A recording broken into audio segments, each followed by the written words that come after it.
akan membahas materi tentang konsumen dalam tinjauan umum. Nah, di sini saya akan menjelaskan pengertian dari konsumen. Konsumen menurut Undang-Undang Nomor 8 Tahun 1999 tentang Perlindungan Konsumen dalam Pasal 1 Angka 2 yakni konsumen adalah setiap orang pemakai barang atau jasa yang tersedia dalam masyarakat, baik bagi kepentingan diri sendiri, keluarga, orang lain, maupun makhluk hidup lain, dan tidak untuk diperdagangkan. Selanjutnya yaitu pengertian konsumen menurut para ahli. Menurut Azet Nasution menyatakan bahwa konsumen dapat dikelompokkan menjadi dua, yaitu yang pertama, pemakai atau pengguna barang atau pelayanan jasa dengan tujuan mendapatkan barang atau jasa untuk dijual kembali. Dan yang kedua, pemakai barang atau pelayanan jasa untuk memenuhi kebutuhan diri sendiri, keluarga, atau rumah tangganya. Dari pengertian konsumen yang telah saya jelaskan tadi, dapat dikemukakan unsur-unsur definisi dari konsumen. Yang pertama yaitu setiap orang, yang kedua pemakai, ketiga barang atau jasa, dan yang keempat yang tersedia dalam masyarakat.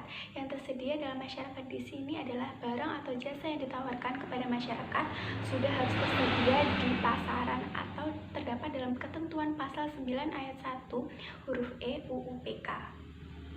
Yang kelima, bagi kepentingan diri sendiri, keluarga, atau orang lain, makhluk hidup lain. Dan yang keenam, barang atau jasa itu tidak untuk diperdagangkan. Dalam UU PK dipertegas yakni hanya konsumen akhir atau batasan itu sudah bisa dipakai dalam peraturan perlindungan konsumen di berbagai. Selanjutnya, saya akan menjelaskan tentang hak dan kewajiban konsumen menurut Undang-Undang Perlindungan Konsumen. Untuk meningkatkan kesadaran konsumen harus diawali dengan upaya untuk memahami hak-hak pokok konsumen yang dapat dijadikan sebagai landasan perjuangan untuk mewujudkan hak-hak konsumen tersebut. Dalam Undang-Undang Nomor 8 Tahun 1999 tentang Perlindungan Konsumen telah mengatur mengenai hak-hak dan apa saja yang menjadi kewajiban konsumen. Menurut pasal 4, ada 9 hak dari konsumen. 8 diantaranya hak eksplisit diatur dalam Undang-Undang Perlindungan Konsumen dan 1 hak lainnya diatur dalam ketentuan peraturan perundang-undangan lainnya. Hak-hak tersebut adalah 1. Hak atas kenyamanan, keamanan, dan keselamatan atas barang dan jasa. 2. Hak untuk memilih barang dan jasa. 3. Hak mendapatkan informasi yang benar, jelas, dan jujur atas barang dan jasa. 4. Hak untuk didengar pendapat dan keluhannya. 5. Hak untuk mendapatkan bantuan hukum atau advokasi, perlindungan, dan penyelesaian sengketa. 6. Hak dalam pembinaan dan pendidikan konsumen. 7. Hak untuk diperlakukan secara benar, jujur, dan tidak diskriminatif.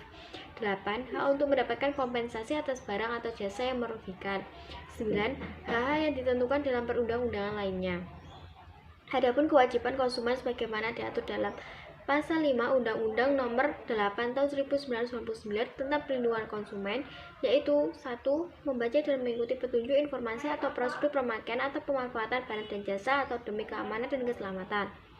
2. Beriktikad baik dalam melakukan transaksi pembelian barang dan atau jasa. 3. Membayar sesuai dengan nilai tukar yang telah disepakati.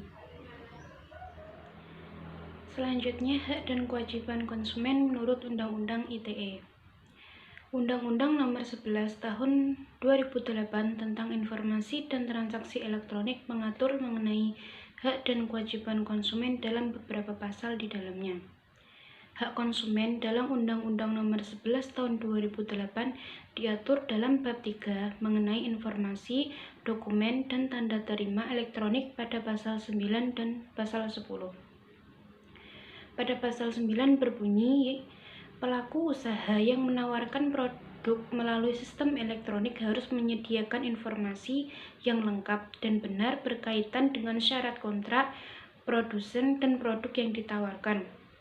Pasal ini mengatur mengenai kewajiban pelaku usaha yang sesungguhnya menjadi hak bagi konsumen dalam transaksi elektronik. Pada pasal ini mengatur mengenai ketentuan yang mewajibkan pelaku usaha menyediakan secara lengkap dan benar berkaitan dengan syarat kontrak, produsen, dan produk yang ditawarkan pada saat menawarkan produknya melalui sistem elektronik atau kalau saat ini itu di internet. Selanjutnya pada pasal 10 Undang-Undang ITE berbunyi Yang poin pertama yaitu setiap pelaku usaha yang menyelenggarakan transaksi elektronik dapat disertifikasi oleh lembaga sertifikasi keandalan.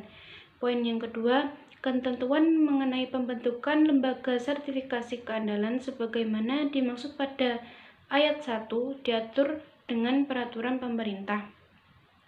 Maksud dari pasal tersebut adalah dalam pasal ini juga diatur mengenai ketentuan sertifikasi website bagi pelaku usaha yang menjalankan usahanya melalui sistem elektronik.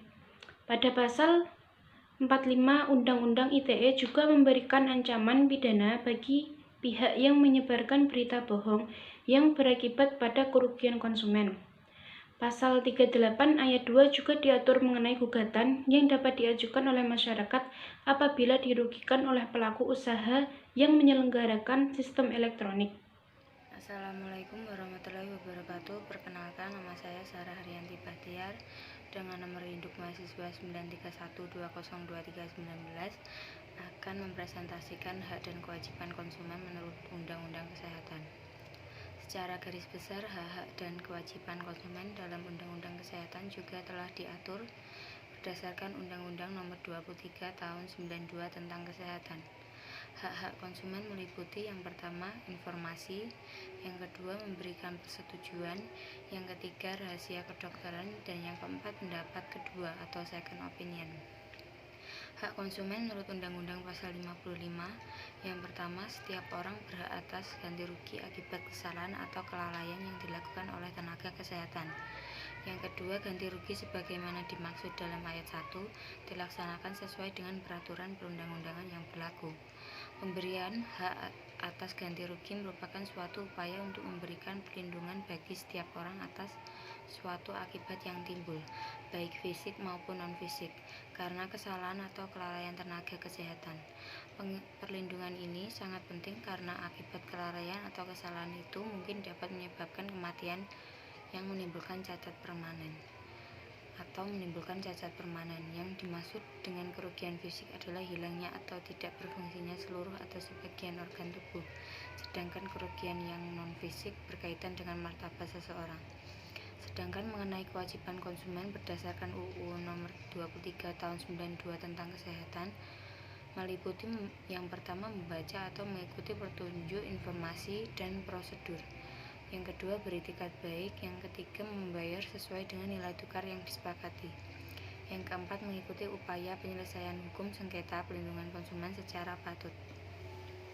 Sekian presentasi dari kelompok kami tentang hak atau hukum perlindungan konsumen. Mohon maaf jika ada kesalahan. Terima kasih. Wassalamualaikum warahmatullahi wabarakatuh.